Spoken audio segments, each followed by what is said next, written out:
নম্বর set, page number 717। প্রথম প্রশ্ন দেখো, নিম্নভূমির উচ্চতা বৃদ্ধি পায় আরোহণ প্রক্রিয়ায়। ক আমাদের উত্তর। পরেরটা দেখো, শুষ্ক অঞ্চলের গিরিখাতকে বলে ক্যানিয়ন। খ আমাদের উত্তর। হেটারোস্ফিয়ারের উচ্চতম স্তরটি হল পারমাণবিক হাইড্রোজেন। ভূমধ্যসাগরীয় জলবায়ু দেখা যায় ফ্রান্স। ওজোন স্তর ইউভি রে বা আলট্রাভায়োলেট রে শোষণ করে। মগ্নচড়া সৃষ্টি হয় মহীসোপান অঞ্চলে। সাতটা দেখো, গৌণ জোয়ার হয় পৃথিবীর কেন্দ্রাতিক বল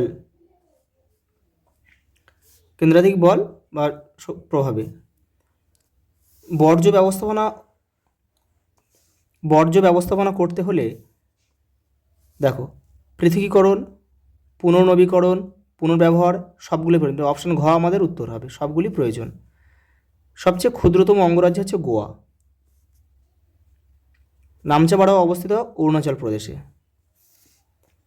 ওটা দেখো, হায়দ্রাবাদ অবস্থিত মুসির তীরে। এই যে মুসি, এটা নদী, মুসি নদীর তীরে।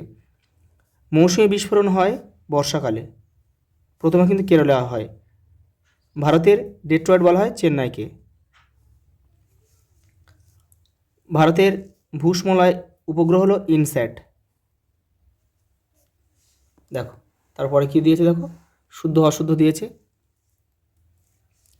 দেখো, হুয়াংহো নদীকে পিত নদী বলা হয়, এটা কিন্তু শুদ্ধ।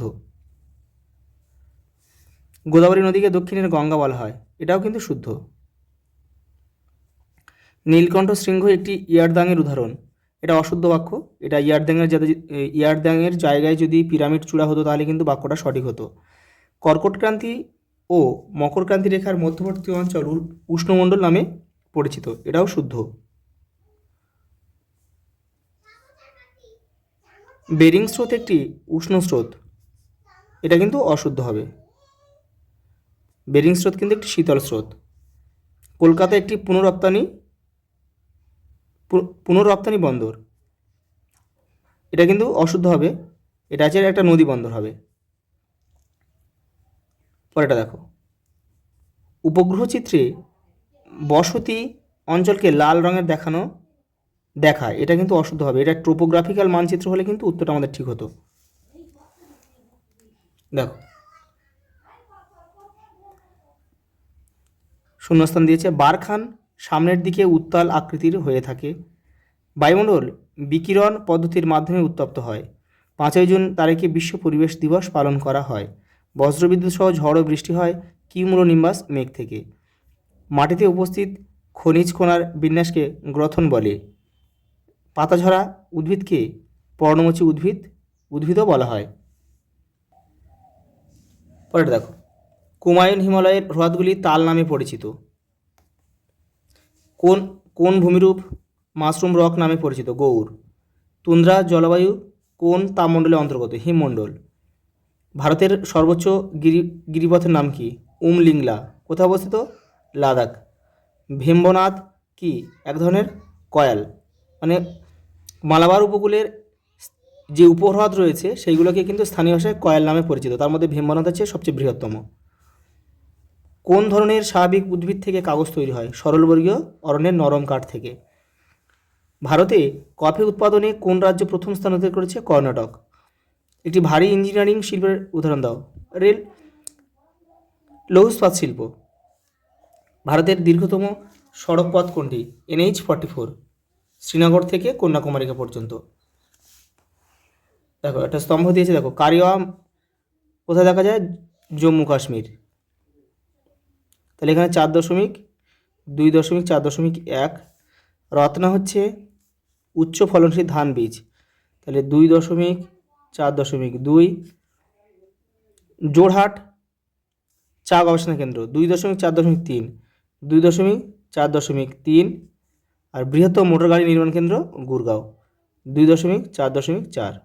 এবার ম্যাপ পয়েন্টিংটা একটু দেখে নেব। দেখো প্রথমে উপরে তোমরা নাম, রোল, রেজিস্ট্রেশন নাম্বার খুব সুন্দর করে লিখবে।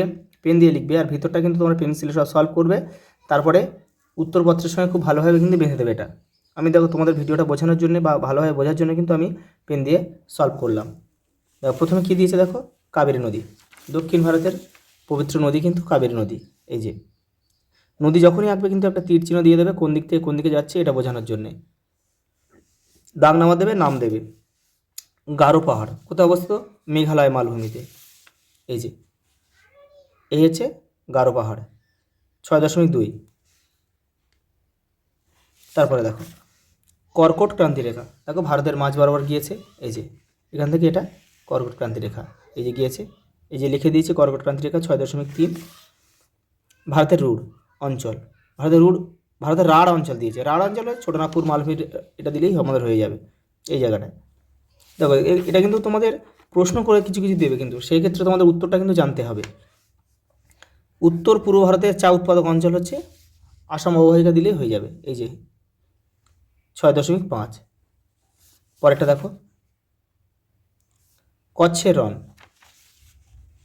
এই যে গুজরাটের উপরের দিকটায় ভারতের লুনি কিন্তু এই কচ্ছের রণে এসে কিন্তু মিলিত হয়েছে, ভারতের অন্তর্বাহী নদী। বেঙ্গালুরু, এই যে এই জায়গাটায় একটি কৃষ্ণ মৃত্তিকা অঞ্চল।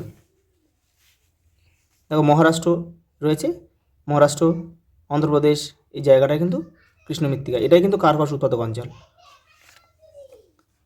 পশ্চিম ভারতের একটি স্বাভাবিক বন্দর, পশ্চিম ভারতের স্বাভাবিক বন্দর মুম্বাই। এই যে 6.10 মুম্বাই। আজ এই পর্যন্ত। দেখো ভিডিওটা একটু তোমরা একটু ছোট করে দেখে নাও, ভালো হবে। এই যে আজ এই পর্যন্ত, দেখা হবে পরের ভিডিওতে।